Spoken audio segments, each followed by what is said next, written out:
प्राथमिक स्वास्थ्य केंद्र दलसिंहसराय के चिकित्सा पदाधिकारी डॉक्टर रुपेश कुमार बढ़ते ठंड और शीतलहर को देखते हुए लोगों को सतर्क रहने की बात कही है। उन्होंने कहा कि बढ़ते ठंड में वृद्ध और बच्चे पर विशेष ध्यान देनी चाहिए। अगर किसी को ठंड लग जाए तो प्राथमिक उपचार के साथ ही तुरंत चिकित्सीय सलाह लेनी चाहिए।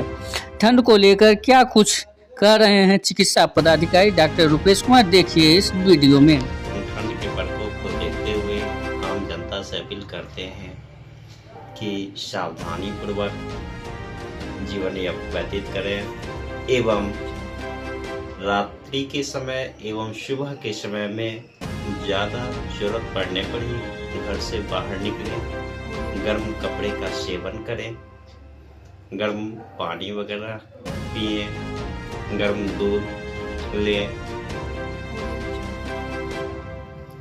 बिहार में लगातार बढ़ रहे ठंड एवं शीतलहर के प्रकोप को देखते हुए आम जनता से अपील करते हैं कि सावधानी बरतें।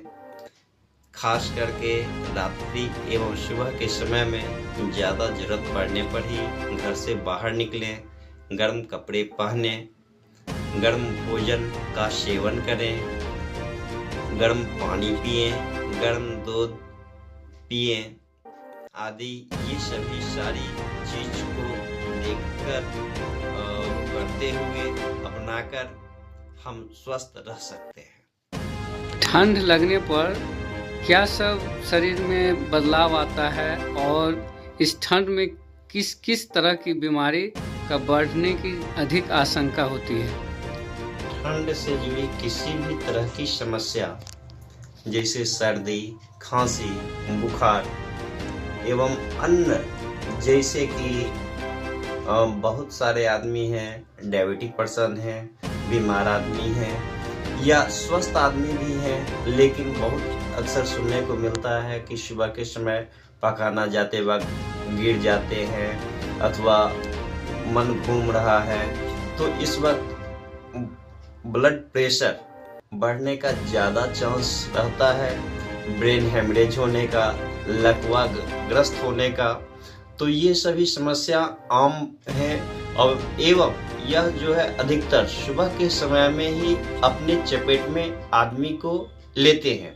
तो हम लोगों को इस चीज़ को समझने की ज़रूरत है कि हम लोग गर्म कमरे में सोते हैं, गर्म कंबल ओढ़ के, रजाई ओढ़ के सोते हैं एवं सुबह जब घर से बाहर निकलते हैं तो हम लोग एक हल्का चादर लेते हैं अथवा इसी तरह से सोचते हैं कि तुरंत घर से बाहर जा रहे हैं और फिर आ जाएंगे। और ये सोच में उतना ही देर में हम लोग लकवा या ब्रेन हेमरेज आदि समस्याओं का शिकार हो जाते हैं। तो इस समस्या को सबसे पहले जब आदमी किसी भी तरह का मन बेचैनी होता है तो हम लोग को नज़दीक के जो भी चिकित्सक हैं उनसे जरूर सलाह लेना चाहिए, इलाज करवाना चाहिए।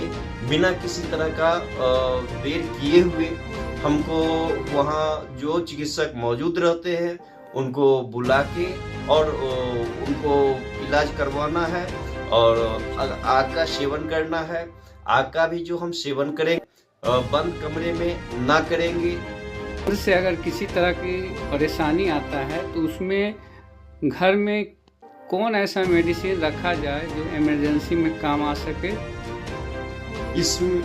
इस ठंड के मौसम में हम आम जनता से अपील करते हैं कि कुछ आवश्यक होम्योपैथिक दवाई जो लक्षणानुसार ठंड चपेट में आने के बाद काम भी करती है एवं पूर्व से उस दवा के खुराक को लेते रहने से हमारा शरीर का इम्यूनिटी बूस्ट होता है और ठंड की चपेट में हम कम आते हैं, नहीं के बराबर आते हैं। तो इसके लिए होम्योपैथिक की मुख्य दवाई aconite, bryonia, hepar sulphur, dulcamara, rhus tox, arsenic दवाई हैं जिनको कि हम लोग लक्षण अनुसार ले सकते हैं।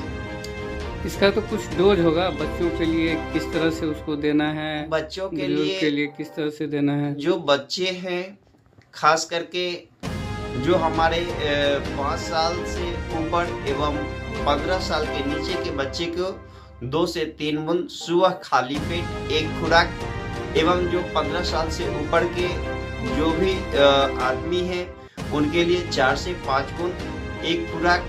जब तक ठंड का प्रकोप बना हुआ है, शीतलहर का प्रकोप बना हुआ है, लगातार मुझे लेते रहने है।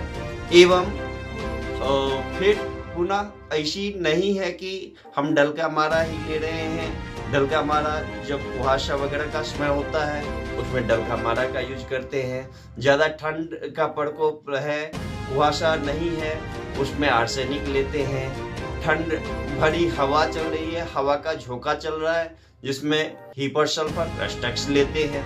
तो इस तरह से किसी अगर बगल के कोई कुशल चिकित्सक हैं तो उनके जानकारी में ही ये दवा का मुझे सेवन करना है, उनसे परामर्श लेके करना है।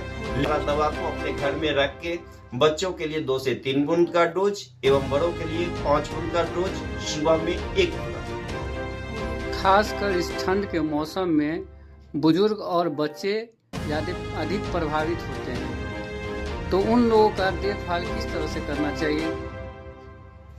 बच्चे, बुजुर्गों और बीमार व्यक्तियों का विशेष ख्याल रखा जाए। खास करके सुबह के समय में जब सुबह आदमी सो के उठते हैं उस समय बिना बदन को ढके हुए ही घर से बाहर निकल जाते हैं। सो के उठने के बाद कम से कम 10 से 15 मिनट बाद ही कमरे से शरीर को अच्छी तरह चादर से, स्वेटर, ये गर्म कपड़ों से ढककर ही बाहर निकलना है। एवं किसी भी तरह की कोई समस्या होने पर नज़दीक के चिकित्सक से तुरंत जानकारी लेना है अथवा उनको तुरंत बुला के उनसे इलाज करवाना है। उनसे जुड़ने के लिए सर बहुत बहुत धन्यवाद आपको। आपका भी बहुत बहुत धन्यवाद और शुक्रिया।